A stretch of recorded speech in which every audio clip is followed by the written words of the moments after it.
Hi, I'm Kayleen, and I have been teaching health and fitness of everything you could possibly think of for about 35 years. And I've also been reading every imaginable book on the brain, on memory, on fitness, on yoga, on stretching, on strength, and meditation. So my channel teaches a little bit of everything that I've learned. Hi, I wanted to talk to you about dehydration and the importance of drinking pure water. Somehow people believe that drinking juice or coffee or soda is comparable to drinking pure water, and it isn't. Sugar binds with water, which means that you end up peeing out the hydration that your body needed. So I preach this to all of my students, all of my classes, and I always have somebody who actually listens to me and starts drinking a lot more water, and they always tell me how much better they feel. And taking care of my mother with mild dementia, I ended up changing and bribing, incentivizing, tricking her to drink water, and it had major positive snowball effects on her behavior. Dehydration causes irritability. Dehydration causes every imaginable illness you can think of. So when I say drink water, I mean drink water, just water. And I drink unsweetened hot tea and cold tea, iced tea a lot, so you're not having any sugar in there. So if you have to have a little bit of flavor, you could do that as well. Or you can maybe add like one or two strawberries or cucumbers in your glass of water. But the importance of water cannot be overstated here. And I would really wonder in how many doctors actually ask the patients, do you drink water? Everybody kind of assumes that people are drinking water, and they're not. I meet people every day who tell me that they don't drink any water. So I can't tell you. I'm sure if you Googled and looked up all the benefits of water, you'll see it, and you'll see all the problems for water. So that's the first thing. Drink water, and you will feel so much better. Hi, I wanted to talk a little bit about processed food. Did you realize that there are many studies showing that processed food causes anxiety and depression? And we know how if you see kids sometimes drink soda or candy, they run around like the Tasmanian devil. I don't understand the disconnect that people have with what you put in your mouth and how it's going to affect your behavior. With my mother, I spent a lot of time keeping her away from the foods that I watched always a cause and effect with her. When she got high fructose corn syrup, that's when she was mean and delusional. So I kept her away from that. And it was a struggle and it was a comedy routine, but I'm really glad I did it because the times that she got gummy worms sometimes, that's when she was really, really difficult, making it really hard for me. I didn't let her drink typical lemonade, even though she wanted it, because all beverages out always have high fructose corn syrup in it. So I kept her away from high fructose corn syrup, lemonades, and I can't tell you the benefits. And sugar also causes high cholesterol.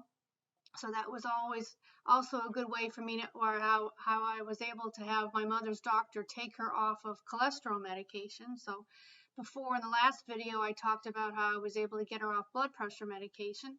And her doctor also took her off all cholesterol medication too, because all medicines have side effects, which is a polypharmacopoeia of medicine. So I was really glad and fought to keep her away from that. And I wanted everybody to realize the dangers of processed food.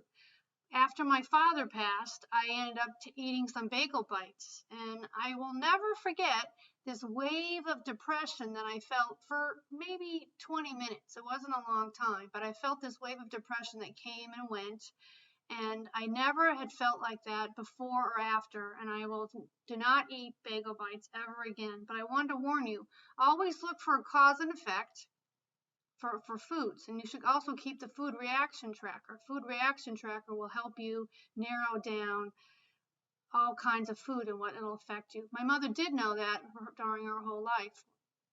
When she was sometimes she would eat Bing cherries, and she knew that they made her irritable, but she loved Bing cherries. So I wanted to put a little plug in there to watch their processed foods. Let's talk about breakfast. You have all heard the expression that the breakfast is the most important meal of the day. And I know a lot of people skip it. And I also know that people also have a tendency of having a small breakfast, maybe a medium-sized lunch, and a huge dinner. And you should flip that. It should be a big breakfast of no simple carbohydrates. You have all seen all the information out there saying reduce your simple carbohydrates. And when I say simple carbohydrates, I mean everything that everybody loves. I know everybody loves it. I hear all my students constantly say, but it's so good. I'm like, yes, I know it's so good. The scientists, the food scientists, have figured out a way to make a bliss point. But if you eliminate the simple carbohydrates for breakfast, you're not going to crave it all day long. So if you don't have a donut for breakfast, you don't have waffles, you don't have croissants, you don't have bread, those are all simple carbohydrates, then you're not going to crave it all day long. It's much easier to avoid it if you don't crave it all day long. And I know the expression is in moderation. I have grown to abhor the expression in moderation because most of the time people don't bother with any kind of rule for themselves when they say I'm going to do it in moderation. So moderation could be every meal or every day, and that's not moderation. So it's hard to stay in moderation if you have some kind of simple carbohydrate for breakfast. So what I have for breakfast that I had for this morning is I had sauteed mushrooms with tofu. Yesterday I had steel cut oatmeal.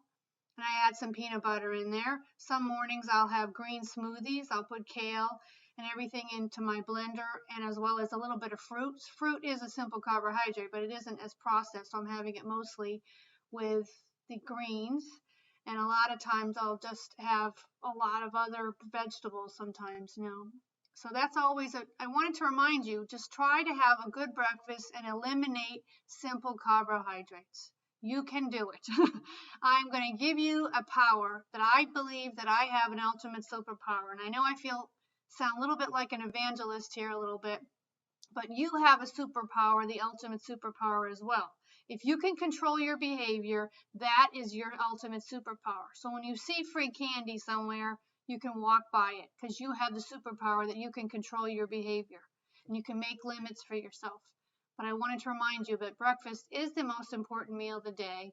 It is what gives your body fuel for the whole rest of the day. And try having a big breakfast, a medium-sized lunch, and a small dinner of salad and having smoothies, and you'll feel so much better. Plus, you'll also get a lot more nutrients. You'll become a nutritarian. So you're always looking to eat the foods that have the most nutrients. I want to talk a little bit about cardiovascular or aerobic activity. I mentioned it in my first video how important cardiovascular is. We have 3 really important things I mentioned, and I would highly encourage you to go back and look at my first video if you haven't already seen that. But you should really focus on making sure you get sleep, exercise, and being mindful. Everybody seems to get confused with aerobic activity. So the difference between aerobic activity and anaerobic is when you're doing it for at least 20 minutes, it's considered aerobic activity. So if you stop at any point in that 20 minutes, it's not considered aerobic activity. And I've had many students get so confused with this. So if you think about putting some kind of a meter on your legs, the definition of aerobic activity is using large muscle groups for at least 20 minutes, which is your legs. So if you stop walking, you stop at all, it's like you got to reset the meter. And I just had a neighbor ask me yesterday, because I go out walking almost every day, and I pretty much walk for at least an hour. I've learned my entire neighborhood, my entire city rather. And people always ask, how many miles do you do? And I see this with everything. Everybody always asks the distance.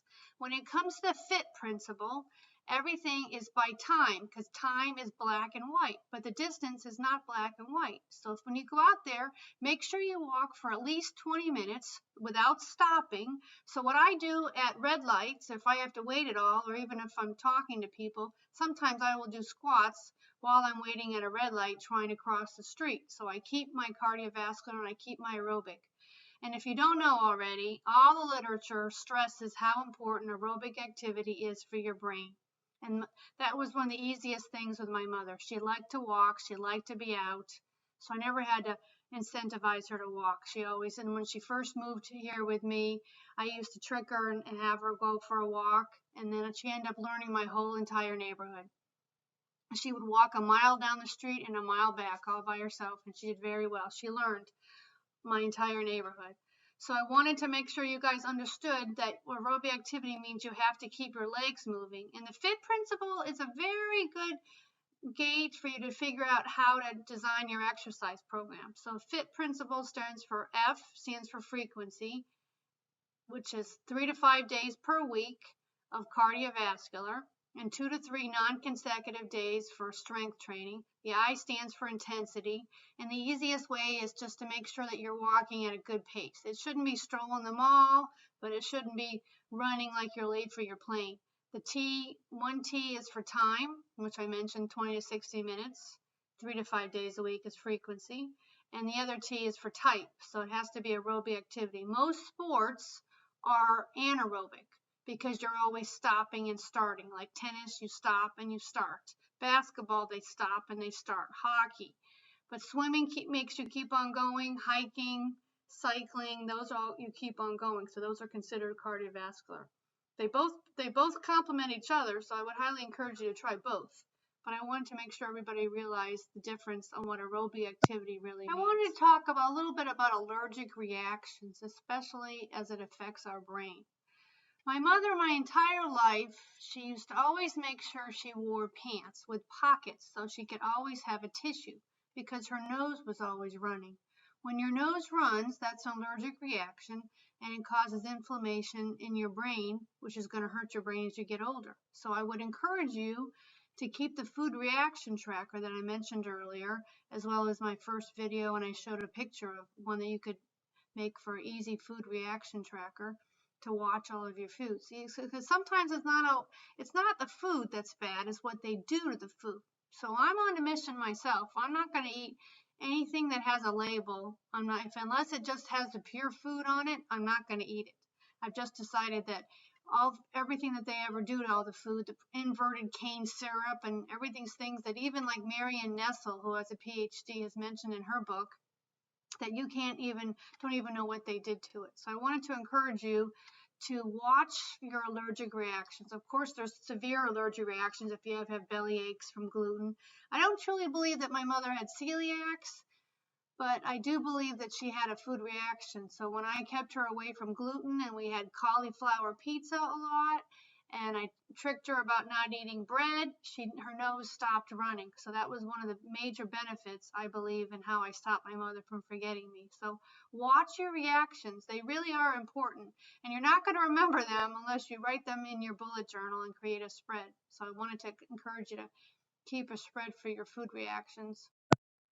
As promised, I am always going to give you a posture link to help you improve your posture, and will also improve your IQ. And if you do all the posture links that I'm going to suggest on every single video, you will improve your core to the point where when you do take a yoga or a Pilates class or all fitness classes, you'll be able to do a lot more. So today's posture link, I also tried to work with my mother, is balance. So if you're familiar with a tree, which I'm going to have a picture of here on the screen, and you're familiar with some other yoga poses, those are all about balance, picking up one foot. And so you go to a class and you stand there doing tree. My suggestion is you should practice balance throughout your daily activities. So with my mother, when she was going downstairs, she was scared of falling down. And the elderly, they always suggest you don't have throw blankets or throw rugs because they shuffle their feet because they're not going to pick up their feet, because whenever you pick up your feet, that's a challenge for your balance. So my mother wasn't to that point, but when she was walking downstairs, she would hold on to the railing. So I always was suggesting that if she held her hand just above the railing, that would challenge her balance. And that's true for everybody. But also you have many different things in your life during the day that you can challenge your balance. So every time you put a sock on or a shoe on or put your pants on or take them on or off, you can stand. And I don't want you to hurt yourself. Obviously, safety first. But you could always try to put your shoe on or put your pants on by holding your leg up in the air, and little by little you'll help your balance, and your balance is part of your core strength. So even when you close your dishwasher door, I always slowly close my dishwasher door and pick up a foot.